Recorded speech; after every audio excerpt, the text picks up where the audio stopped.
Hi, thank you for watching this video. This is a very useful for library aspirants. First of all,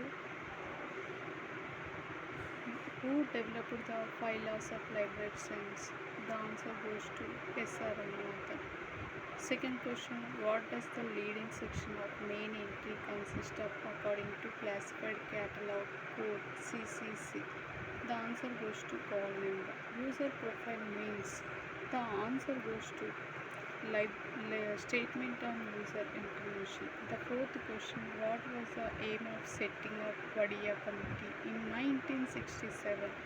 The answer goes to introduce new techniques of library training. The fifth question, a collection of records is called. Fifth question answer is database. The second law of library science implies. The answer goes to library legislation. Thank you.